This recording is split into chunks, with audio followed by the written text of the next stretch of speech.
Welcome back. We watched in real time today as this Trump administration immigration order has gone haywire in the court of public opinion. In his commentary on the CBS radio network today, Dave Ross said this, quote, "The government's own figures say agents have now separated close to 2,000 children. Those are American border agents, trained in America, paid by American taxpayers, following orders from an administration that ran on this policy and was elected by Americans. So this is who we are now. I'm sure that we would very much like to be a beacon of hope to the world, but that brought us too many strangers banging on the door.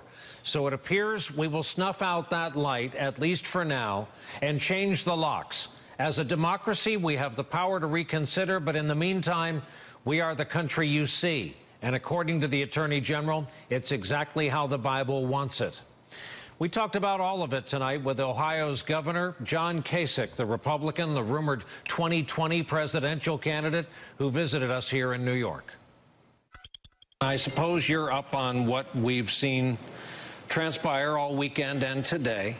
And I want to start with a very basic question. What is happening? What is it you think we're witnessing right now?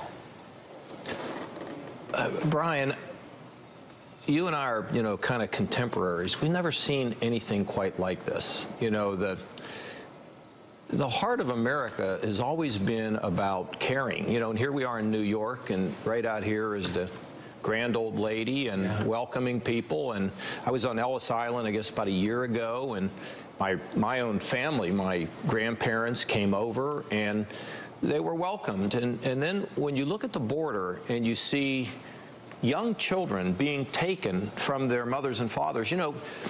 As a young kid, could you imagine if you were yanked away from the people that were raising you? And I hope and this problem has existed for a while, but this solution is insane. It's ridiculous. You can't start dividing families. And Brian, the thing that is so interesting, not so interesting, but good and heartening now, is the outpouring of support from both parties. And Laura Bush wrote a piece in the Washington Post. I think finally you're beginning to see some congressmen raise Cain about this, and then hopefully I don't know if they'll get this immigration bill through, but you'd like to see the administration say the solution to this problem at the border is not to separate families and to create conditions that are intolerable. This is not America, the America that you and I have known throughout our lifetime here. A lot of people feel that this crisis will leave a mark. This feels different from anything before it during the Trump years, and that, like it or not, this president has an R after his name, which for a long time has been your political party. Brian, there have been a lot of things that have happened since this administration's taken office that I thought would never be accepted.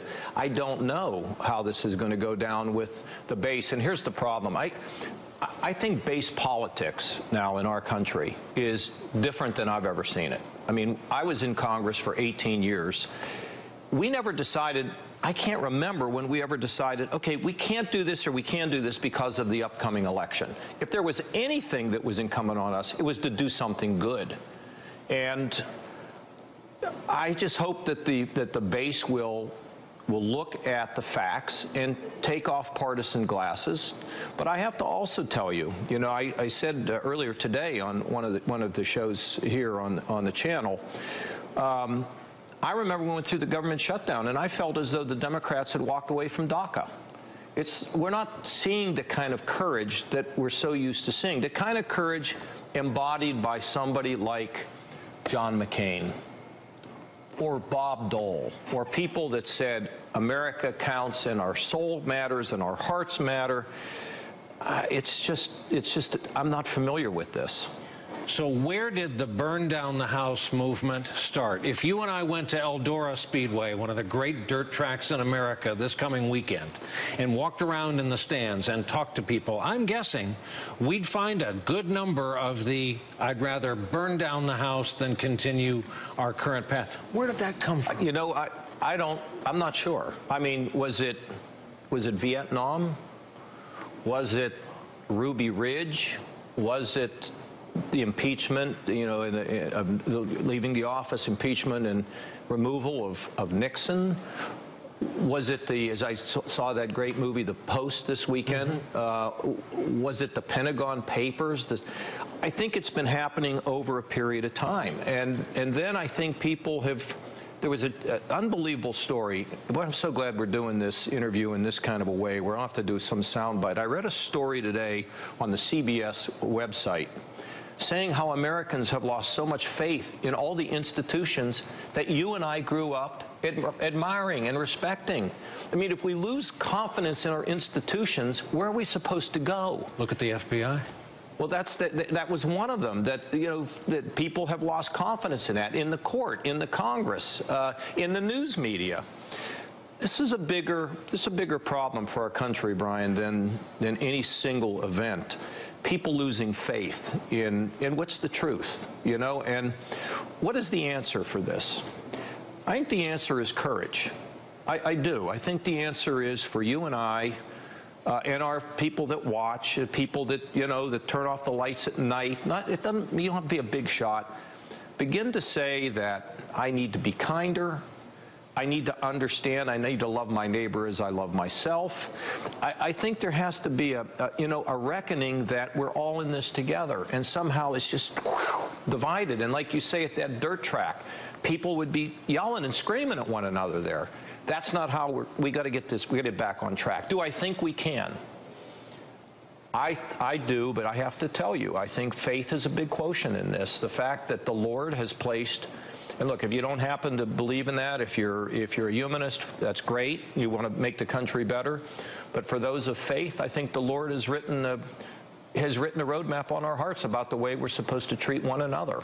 And that's why when I look down at the border, and I feel as though that in some people's eyes, these people are objects. They're not people. Well, they are people. They're flesh and they're blood, and they bleed and they cry. We have to care about them. How we ultimately solve this, because it's something that needs to be addressed, doesn't take away from the fact that the human element is what's most important here.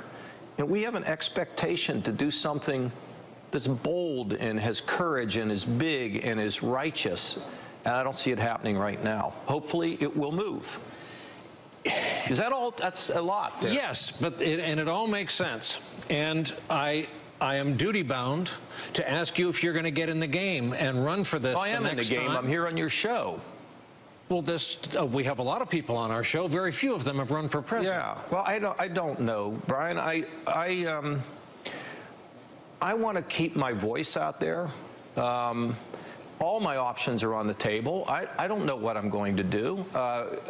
We'll see. And I'm not trying to duck it. I just don't know what the future brings, because every 5 minutes, look, you have to do live television. Nobody will do tapes anymore, because 5 minutes from now, whatever you said is outdated. That's true. It's just remarkable. So I don't know, but I want to stay involved and be out there. And I'll figure out a way to do it, I hope.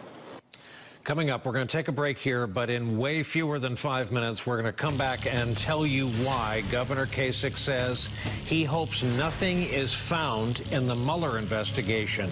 That when we come back.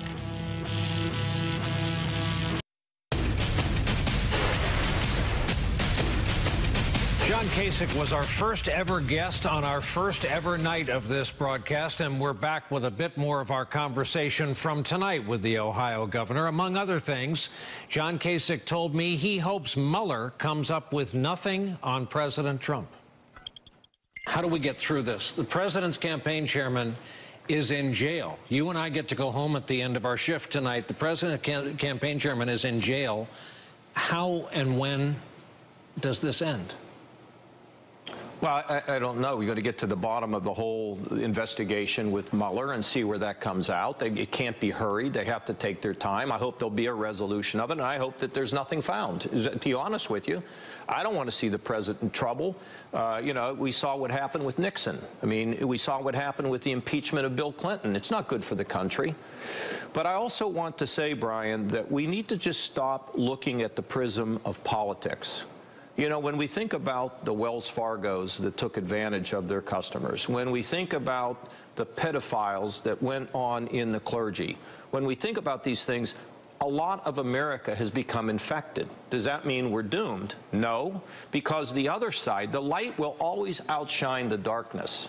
And, you know you, I think at one time you were a divinity student. I think you were a Jesuit or something like that. Well, then I got the wrong Williams, That's all right. okay? There's a lot of us. But the fact is that I remain hopeful that people will find their way. And I'm not certain to count on the big shots or all the politicians. I'm hopeful and counting on the public with leaders beginning to rise. And when you think about these guys in D.C., the Carlos Cabellas and the Will Hurds, Will on the Hill, I see that's what his moniker is, they're beginning to step up.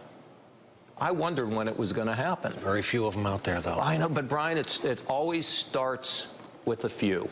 Those who are determined. Martin Luther King didn't automatically have huge crowds. It came after a while. You made a lot of friends last time out, and you gained a lot of admirers when you ran, as you said, people who hadn't heard of or followed John Kasich.